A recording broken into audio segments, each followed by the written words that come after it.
Você já imaginou seu personagem favorito de anime lutando contra outro personagem de outro anime totalmente diferente? Bom, infelizmente isso é claramente impossível. Mas, e se eu te dissesse que existe algo que faz qualquer um desses confrontos idiotas serem possíveis? Então, hoje eu vou falar um pouco sobre Mugen e o seu potencial quase que ilimitado. Olha só que ironia. Então, vamos lá. Mugen é uma game engine que foi desenvolvida em 1999 pela Elec-Byte e lançada para Linux. Diferente de outras game engine como a Unity, a Game Maker ou a Godot, Mugen é específico para jogos de luta. E é aí que tá a sua magia, a limitação. Eu sei que parece loucura, mas você ficar limitado a apenas uma coisa em específico até ajuda na hora de fazer algo mais criativo.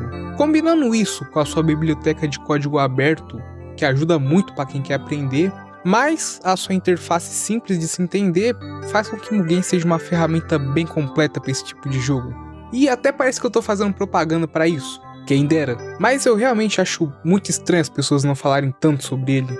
Com tudo isso, você pode estar pensando que o único defeito dessa engine é ser de Linux, certo? Bem, na verdade não. Depois de um longo tempo dos fãs pedindo por uma versão para Windows, a Elec-Byte fez pedido de doação para se conseguir fazer a versão. E em 2003, depois de arrecadarem o que eu acredito ser uma boa quantia de dinheiro, finalmente sumiram do mapa, fecharam o site e não deram duas fotos. Atitude paia que fez com que muita gente passasse pelo arco de vilão. Ou só chorar no banho. Mas nem tudo estava perdido. Alguns poucos apoiadores receberam uma versão beta, bem limitada do que seria a versão de Windows. E depois dessa mancada histórica da Elec-Byte, só vazaram essa versão por aí. E então, no ano seguinte, os próprios fãs tinham deixado essa versão beta toda limitada, extremamente parecida com a versão do Linux, e até recebendo atualizações com o passar do tempo. Todas elas só melhorando e arrumando coisas. O que mais me impressiona é que tudo isso foi feito pela própria comunidade do jogo, que naquela época era bem pequena. Mas é isso aí, né? Os criadores originais estavam sumidos esse tempo todo, mas eles iriam voltar.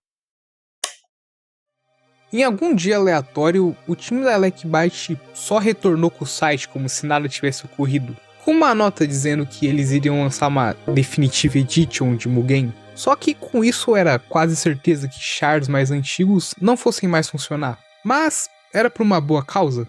Afinal, uma atualização, finalmente depois de anos. E em 2009, o site de Mugen foi atualizado.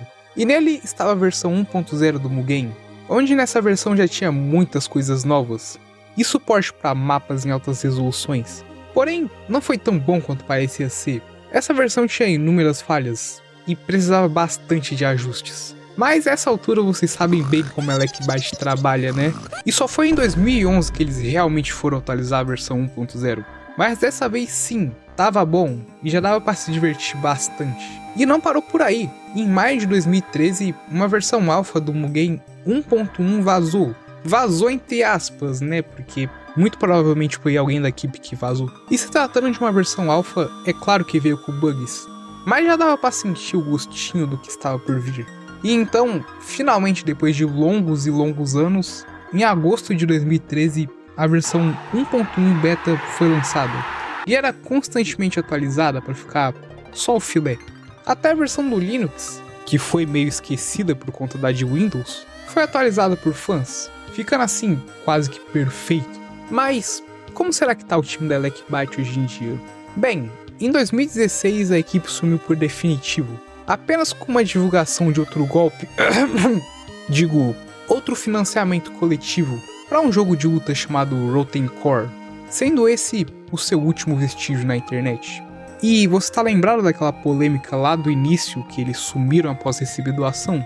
Pois bem, em 2022, algumas pessoas fizeram uma investigação aprofundada e descobriram que na real o Mugen foi desenvolvido como um projeto de faculdade e que eles pararam de mexer nele depois que se formaram e usaram todo o dinheiro para mensalidade. O que, na minha opinião, acho muito incrível algo tão ambicioso e imenso como o Mugen ser um projeto de faculdade.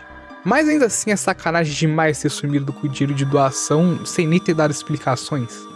Tenho certeza que se eles fossem sinceros desde o início, eles até receberiam mais doações e ninguém ficaria com raiva deles.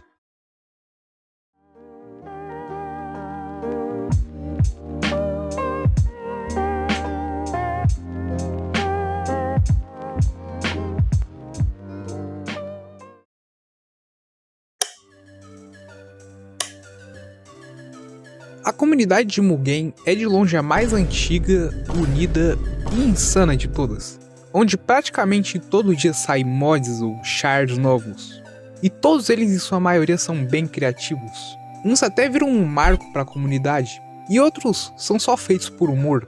Óbvio, se eu tô falando de shards, eu não vou deixar de citar a loucura que são os shards de mídias famosas, que resumidamente são variações dos originais, e todos eles com seu moveset próprio, com poderes e tudo mais. E claro, tudo isso está bem guardado no site do Mugen Archive, onde se tem literalmente tudo o que você quiser. Todo tipo de cenário bizarro, shards idiotas, tutoriais e tudo o que você pode pensar. Só toma um pouco de cuidado passando por lá porque, tem coisas, bastante coisas. Além disso, existem grandes packs de shards dentro de um só jogo. Um dos mais famosos que tem é o Jump Force. Não é esse. Mas esse aqui, que tem tanto personagem que é até difícil de se achar por ele. Eu acho engraçado que eles fazem tudo isso só pro pessoal ir lá e colocar os bots lutando entre si. E eu não vou mentir, é muito viciante de assistir isso. São poucas as pessoas que realmente jogam Mugen, como o By Speed, que joga um pack chamado Chaotic New Era, um Mugen de Mortal Kombat, onde além dos clássicos da franquia, se tem personagens como o Seu Madruga, o Chaves, o Futuro Undertaker e eu. Se você, assim como eu, achar muito satisfatório assistir isso, não pode perder a experiência que é ver um torneio de Mugen, com personagens totalmente aleatórios, parecendo um tipo de randomizer, e as melhores recompensas possíveis para quem teve a sorte de chegar até o fim. Mas enfim, eu ia falar mais sobre Mugen, mas eu realmente nem sei como dar continuidade. Essa coisa é um rabbit hole absurdo, que eu recomendo a vocês que tentem se aprofundar. Nem precisa ir tentar criar o próprio personagem ou algo do tipo. É só baixar um que você goste, ou se não, assiste os vídeos que a galera faz sobre isso. Tem canais brasileiros como o Mugen Brasil e o Rei Coelho que fazem bastante conteúdo focado em Mugen. Não tem como cobrir tudo que o Mugen tem a oferecer. Por isso que eu lhe digo, vá atrás e se aventure nesse grande multiverso da loucura. Você provavelmente não vai se arrepender. E então, rapaz, esse é o vídeo. Se gostou, deixa um like e compartilha para mais pessoas verem. E se quer ver mais desse conteúdo, considere se inscrever. É sério, se inscreve aí, olha essa quantidade de não inscritos. Muito obrigado por ter visto até aqui e até mais.